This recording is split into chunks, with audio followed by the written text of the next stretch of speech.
Hey guys, welcome to our take on classic tales in a cyberpunk style. In today's classic, the fog has not lifted since 1886. It has merely changed color. When Robert Louis Stevenson first chronicled the tragedy of Henry Jekyll, he painted a portrait of a man suffocated by the heavy code of Victorian propriety. Jekyll was a prisoner of his own reputation, desperate to divorce his public virtue from his private vices. In the gaslit streets of London, he sought a chemical key to unlock the cage of the soul.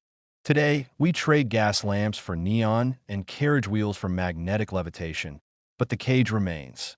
The code and the flesh reimagines this eternal struggle in the context of Neo-London, a world where the singularity is near, but our primal instincts are closer. In this era of corporate omnipotence and transhumanist ambition, the pressure to be optimized is the new propriety. Dr. Jekyll is no longer just a repressed gentleman. He is the ultimate chief executive, a man who views his own conscience as an inefficiency, a bug in the system that must be patched out.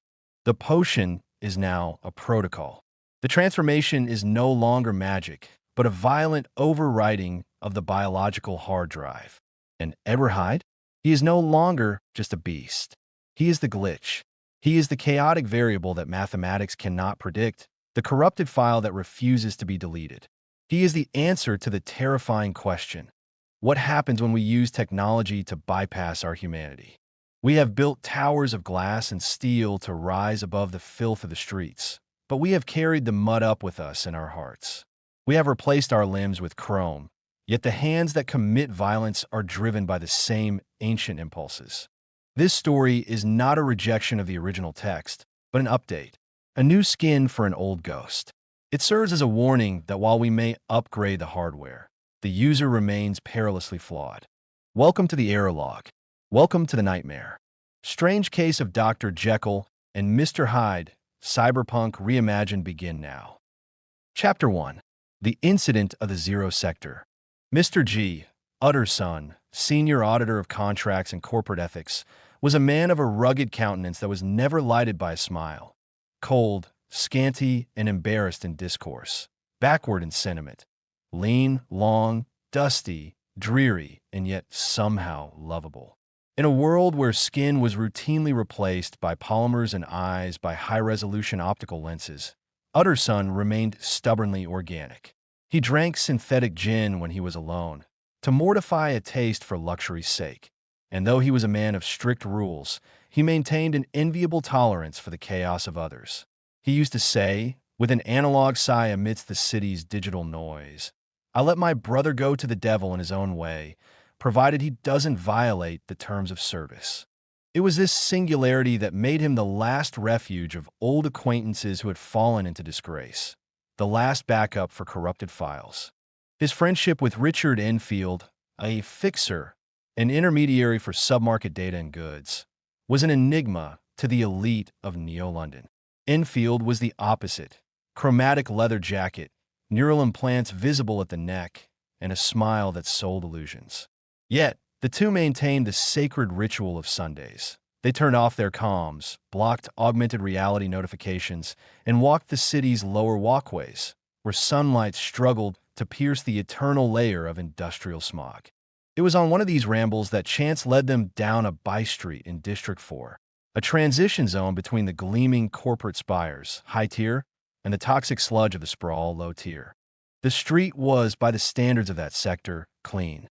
Holographic shop fronts projected advertisements for genetic enhancements and brightly colored canned food, trying to hide the decay of the concrete. But there was one exception. 2 stories of a windowless building, a brutalist structure of stained ferro concrete, thrust its way onto the pavement. There was no doorbell, no retina scanner, no welcoming interface. Just a blast door, peeling and marked by faded neon graffiti and laser burn marks. The structure looked like a malignant tumor in the street's commercial architecture. Enfield pointed to the door with his index finger, the tip of which was a universal USB port. "Have you ever remarked that place, Utter's son?" he asked.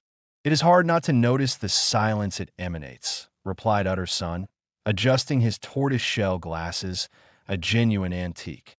I have a very unpleasant story connected with that door, said Enfield, his voice dropping an octave, as if fearing the street's audio sensors were listening.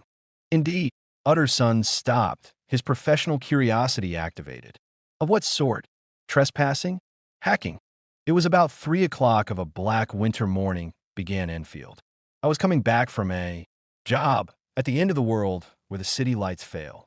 I was walking through one of those abandoned residential zones, where all you see are endless rows of modular housing units, all dark. Absolute digital silence. I got into that state of induced paranoia where every shadow looks like a security drone. Enfield paused, lighting a blue vapor cigarette. Suddenly, I saw 2 figures.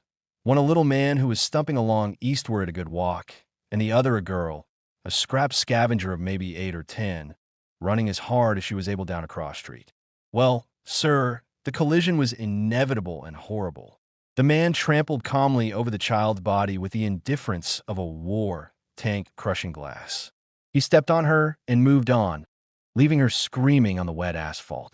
It sounds like a small thing to tell, but it was hellish to see. It wasn't like a man. It was like a faulty juggernaut, a massive brute force with no moral code. And then, urged Utterson. I activated my reflex boosters, took to my heels, collared the gentleman, and brought him back. There was already quite a group around the screaming child, some cheap surveillance drones and her family, people from the underground. The man was perfectly cool and made no resistance, but gave me one look, a look so ugly, so charged with a malignant static energy that it brought out the sweat on me like running water. My cooling systems went haywire. Was the girl badly hurt? More frightened than broken, according to the street doc, who showed up, said Enfield. But here is the curious point. I had taken a loathing to my gentleman at first sight. So had the child's family. And the doctor, well, he was one of those illegal butchers, used to sawing off limbs without anesthesia, but every time he looked at my prisoner, I saw the desire to kill rise in his bionic eyes. Enfield inhaled the vapor again, blowing blue rings. We cornered him. We told him we could make such a scandal out of this. We would splash his face across every social feed, tag his biometrics as a predator on every dark web forum. We would destroy his reputation from end to end of Neo-London. And he, asked Utterson. He listened with a metallic coldness, a black, sneering coolness on his lips. He said, if you choose to make capital out of this accident, I'm naturally helpless. Name your price. Classic blackmail, murmured Utterson. We screwed him up to 100,000 credits. An absurd amount for the low tier. He didn't blink. He took us to that door there. Enfield pointed again to the armored structure. Pulled an encrypted key from his pocket, went in, and came back presently. Not with physical cash, of course, but with a bearer transfer chip and a digital check signed with someone else's private key. Utterson raised an eyebrow. Whose? A name I cannot mention aloud here, even with blockers on. But it was a top name, Utterson, one of the high-tier greats. A philanthropist, renowned scientist, board member of Genesis Corp. And was the check valid? Utterson's voice hardened. That was my doubt, exclaimed Enfield. I thought, the guy's a forger or a hacker. No one walks out of a rat hole like that door at 4 in the morning with the digital signature of an industry titan. But he was arrogant. He said, hash test it if you like. We went to the nearest terminal, and the transaction validated. The money was clean. Utterson walked in silence for a few meters, the sound of his real leather boots echoing against the metal of the walkway. You are quite sure he used a legitimate private key? Absolute. I'm a fixer. I know encryption. Enfield shook his head. I call it the blackmail house. An honest and respectable man, paying through the nose for some of the capers of his youth, or perhaps funding something dark to keep his image clean. But even that doesn't explain everything. What do you mean? That place. Enfield thumbed over his shoulder. It isn't a house. It has no connection to the main sewage grid, nor residential fiber optics. Just that door. No one goes in or out but that man, and he only rarely. Enfield, said Utterson, stopping and facing his friend. You never told me the name of the man who walked over the child. Should I? Enfield hesitated, but yielded. The name registered on his biometric ID was Hyde. Hyde. Hyde. Utterson repeated the name, tasting metal in his mouth. What sort of a man is he to see? Enfield screwed up his face, trying to process a corrupted image in his memory. He is not easy to describe. There is something wrong with his appearance, something displeasing, something downright detestable. I never saw a man I so disliked, and yet I scarce know why. He must have some genetic deformity, some compilation error in his DNA. He gives a strong feeling of distortion, but I can't pinpoint where. It's like looking at the uncanny valley come to life. He doesn't look fully rendered. No, sir, I can't explain it. Utterson sighed deeply, looking at the blast door that now seemed to pulse with a silent threat under the strobe light of a soda advertisement. You are sure he used the key of that name you won't say? I'm quite sure. And the name of the account holder? Insisted Utterson, though he already feared the answer. If you insist. Enfield looked around, ensuring no drone was nearby. The digital signature was that of Henry Jekyll. Dr. Jekyll. Utterson closed his eyes. The world around him, the hum, the neon, the acid rain, seemed to spin. He knew Henry Jekyll.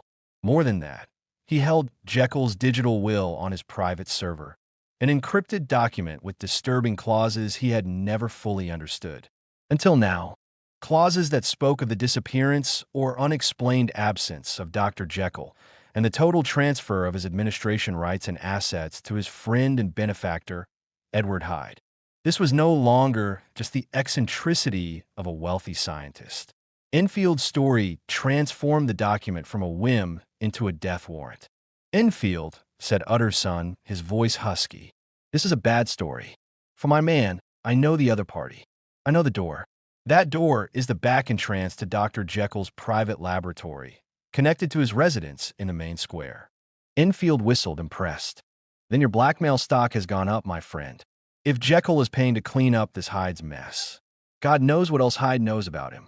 Let us make a bargain, said Utterson, extending his unmodified hand. We never refer to this again. Let us delete this conversation from our mental logs. Agreed, said Enfield, shaking the lawyer's hand. Warm skin against cold metal. File deleted. But Utterson knew, as they walked back to the safety of the high-tier lights, that file would never be deleted. That name, Hyde, had installed itself like a virus in his system, and he would not rest until he decrypted the face behind it. The sound of the city swelled around them, but for Utterson, all he could hear was the phantom sound of heavy footsteps crushing something fragile and the silent click of a blast door closing. If you've been following the story this far, please consider subscribing to the channel and liking the video to help me spread this new way of telling stories. Now, let's go back to the story. Chapter 2. The Search for the Glitch. That evening, Mr. Utterson returned to his bachelor apartment in a high-density residential spire. He ate his nutrient paste without relish and sat down before his secure terminal. With a heavy heart, he accessed his deepest encrypted files and pulled up the digital will of Dr. Henry Jekyll. He had long despised this document. It was not merely a testament. It was a self-executing smart contract. It stated that in the event of Dr. Jekyll's decease, or in case of his verified absence or neurocognitive collapse exceeding 3 months, all his assets, corporate voting rights, and intellectual property were to pass instantly into the hands of his friend and benefactor, Edward Hyde. Furthermore, this Hyde was to assume Jekyll's biometric identity without delay or friction from the system. Before, this document had seemed like the madness of a brilliant mind, an eccentric bug in the code of a great man. Now, after Enfield's story, it read like a pact with a digital devil. It was no longer merely shameful. It was menacing. I thought it was madness, Utterson muttered to the humming server rack in his corner. And now I begin to fear it is disgrace. Unable to rest, he donned his thermal-lined trench coat and ventured out to seek the one man who might hold a decryption key to this mystery, Dr. Lanyon. Lanyon, a hardy, red-faced gentleman with a boisterous laugh and a strict adherence to baseline human biology, lived in Cavendish Square, a zone of old money and minimal augmentation. He welcomed Utterson with open arms, pouring genuine scotch into real glass tumblers. They talked of old times, of the days before the city became a motherboard of neon and crime, until Utterson steered the conversation toward their mutual friend. "I suppose, Lanyon," said Utterson, watching the ice melt in his glass, "that you and I are the two oldest backup files in Henry Jekyll's life?" "I suppose so," Lanyon chuckled, "though we see little of him now. Henry became too theoretical for me. He began to drift into unscientific balderdash. He became obsessed with transcending the limits of the cortex, dabbling in forbidden biomods and volatile neurochemistry. I'm an old-fashioned doctor, Utterson. I believe in healing the flesh, not hacking it until it breaks." We disagreed, and I haven't seen his data signature in months. Utterson let a silence pass before asking the crucial question. "Did you ever come across a protege of his?" "One named Hyde." "Hyde," repeated Lanyon, his brow furrowing. "No, never heard of him. Must be one of Henry's new experimental subjects." Utterson left Lanyon's comfortable analog haven feeling no closer to the truth. The name Hyde continued to haunt him. It became a demon process running in the background of his mind. When he slept, he dreamed of the juggernaut in the alley, crushing the child. When he woke, the curiosity to behold the features of the real Edward Hyde became a burning obsession. He felt that if he could but set eyes on him, the mystery might resolve itself, or at least become bearable. And so began his vigil. Night after night, when the smog descended thickest, Mr. Utterson haunted the narrow street in District 4. He stood in the shadows across from the blast door, his collar turned up, his breath pluming in the freezing chemical air. He watched the rain streak the neon reflections on the pavement. He learned the rhythm of the sector, the heavy tread of private security golems, the skittering of data couriers. Finally, his patience was rewarded. It was a fine, dry night with a biting frost in the air. The street was unusually silent. The sound of approaching footsteps broke the stillness. These were not the heavy, metallic steps of a cyborg, nor the soft tread of a human. They were oddly light, almost frictionless, yet rapid. Utterson stepped out from the shadow of a junction box. The newcomer was small and plainly dressed in a synthetic hooded coat. He was heading straight for the blast door, a keycard already glittering in his hand. Utterson activated his low-light optical enhancement and approached quickly. "Mr. Hyde, I believe." Mr. Hyde shrank back with a hissing intake of breath, like a hydraulic piston decompression. But his fear was momentary. He did not look the lawyer in the face. "That is my name. What do you want?" His voice was husky, and yet it carried a strange resonance, as if modulated through a cheap voice synthesizer. "I see you're going in," returned the lawyer. "I'm an old friend of Dr. Jekyll's, Mr. Utterson of Gaunt Street. You must have heard of me. Seeing you so conveniently, I thought you might admit me." "You will not find Dr. Jekyll. He is offline," replied Mr. Hyde, inserting his keycard into the slot. Then, with a sudden, jarring movement, he turned and angled his face toward Utterson. "How did you know me?" "I will tell you, if you let me see your face clearly." Hyde hesitated. Then, with an air of defiance, he pulled back his hood. The street lamp above flickered, casting a sickly green light upon him. Utterson stared, his internal systems registering a spike of primal adrenaline. Enfield had been right. There was no single, nameable deformity. Hyde was not a cyborg disaster of exposed wires and mismatched chrome. He was superficially organic, but he was profoundly, deeply wrong. His skin had a waxy, poreless sheen, suggesting high-grade synthetic grafting intended to mask something underneath. His movements were too quick, possessing a jerky latency, like a video feed dropping frames. But it was his eyes, dark, glassy, and devoid of rapid eye movement, that were most disturbing. They held a cold, predatory intelligence that felt entirely alien to the human baseline. Looking at Hyde was like looking at the uncanny valley made flesh, a near-perfect simulation of a human that terrified the soul precisely because it was an imitation. He seemed like a glitch in reality, a corrupted file walking in 3 dimensions. "Now I shall know you again," said Utterson, his voice trembling slightly. "It may be useful." "Yes," returned Mr. Hyde. "It is as well we have met. And apropos, you should have my contact ping." He held out a RISCOM unit, allowing Utterson to scan a temporary, encrypted address. Good God, thought Mr. Utterson. Is he thinking of the death of Jekyll already? Is he finalizing the contract? "And now," said the other, "how did you know me?" "By description." "Whose description?" Hyde snarled, his voice dropping into a static growl. "We have common friends," said Utterson. "Common friends? Name them." "Dr. Jekyll, for instance." "He never told you," cried Mr. Hyde, with a sudden access of fury. "I did not think you would have lied to me."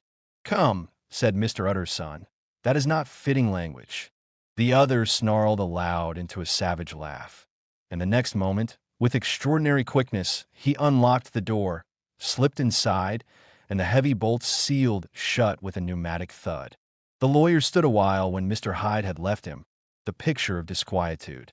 Then he began slowly to mount the street, pausing every step or two and putting his hand to his brow like a man in mental perplexity. The problem he was debating as he walked was one of a class that was rarely solved. Mr. Hyde was pale and dwarfish. He gave an impression of deformity without any nameable malformation. He had a displeasing, synthetic smile. He had borne himself to the lawyer with a sort of murderous mixture of timidity and boldness, and he spoke with a husky, whispering, and somewhat broken voice. All these were points against him, but not all of them together could explain the hitherto unknown disgust, loathing, and fear with which Mr. Utterson regarded him. "There must be something else," said the perplexed gentleman. "There is something more, if I could find a name for it. God bless me, the man seems hardly human, something troglodytic or a failed experiment in post-humanism. Oh, my poor old Harry Jekyll, if ever I read Satan's signature upon a face, it is on that of your new friend." Round the corner from the by-street, there was a square of ancient, handsome corporate housing, now mostly divided into high-end apartments. One house, the second from the corner, was still occupied entire under the name of Dr. Henry Jekyll. Utterson approached the main entrance, a grand facade of polished stone and smart glass that contrasted sharply with the grim back door he had just left. He pressed his thumb to the biometric scanner. The door slid open instantly, revealing Poole, Jekyll's advanced android majordomo. Poole was a model of sleek, unobtrusive service, his synthetic features molded into eternal, polite neutrality. "Is Dr. Jekyll at home, Poole?" asked the lawyer.